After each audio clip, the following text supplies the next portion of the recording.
What's going on, Port fans? Welcome back to another video on my channel, and today we're going to be previewing Port Adelaide's round 17 clash against Fremantle over in Perth at Optus Stadium this Sunday afternoon at 4:10 PM.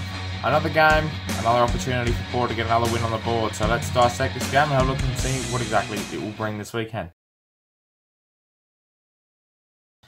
This week, we're back at Optus Stadium for another opportunity to put our 6th win in a row on the board for the first time, I think, since 2014.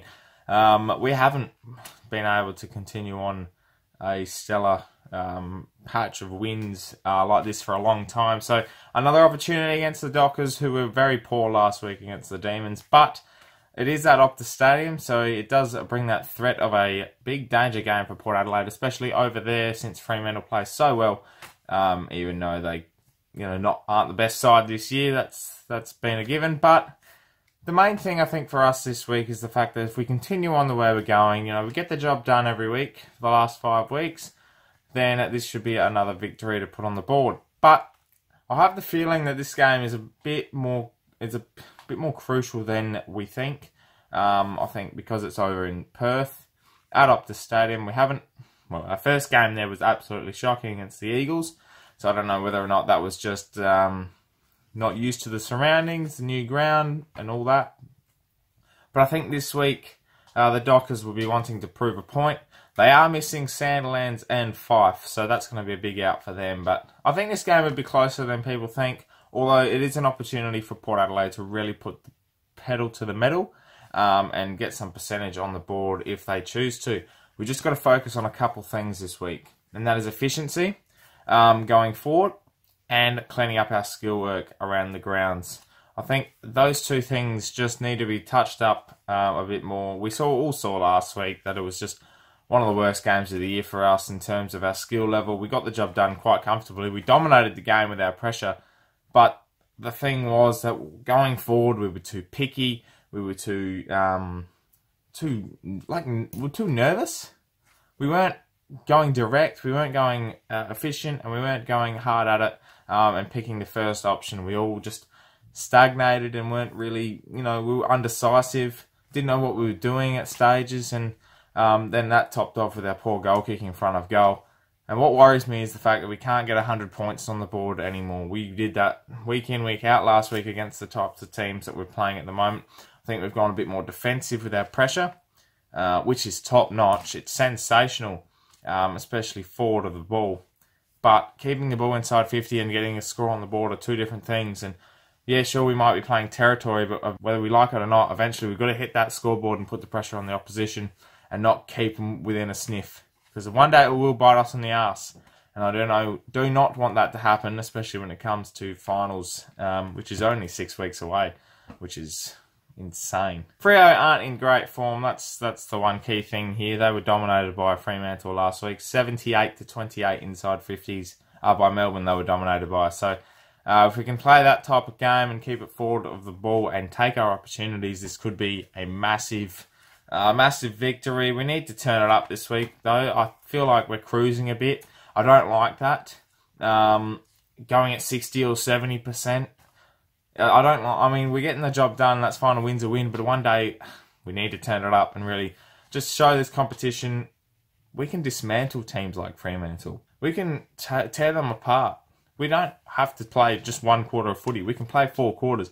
Sure, 1 quarter of footy wins us a game. These types of games are ones we've got to put away early, and then, damage control can happen and win by 50 or 60 points and not really worry about them coming back too much. But last week we saw St Kilda were never really in it, but they always had a sniff.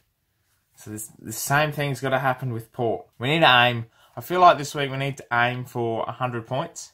It's just one of those things where, you're away from home, you're together as a group, it's a little bit more of a bonding session. And with that, you can develop a sync between minds and just play that for free-flowing footy that we so dream about playing every week. Unfortunately, it doesn't happen. But the minds can connect. Sounds weird, but when you're together as a group, it's like you're one against all.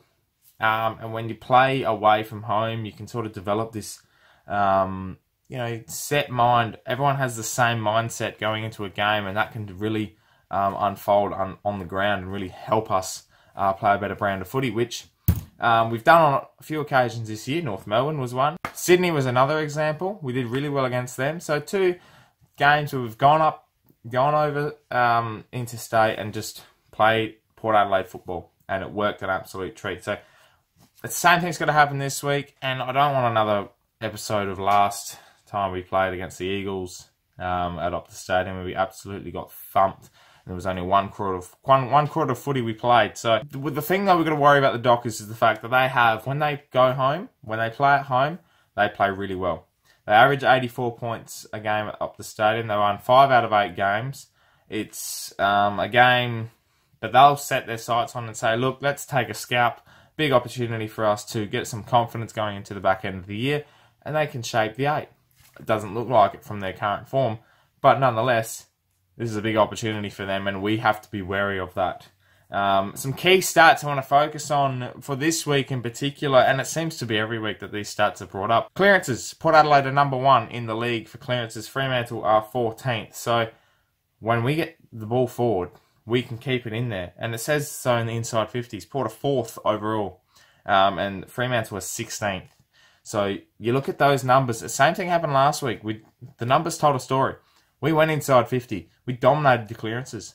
But obviously with us last week, we didn't hit the scoreboard. So that needs to change this week. Tackles are another thing. First, Port Adelaide are. Fremantle are 16th.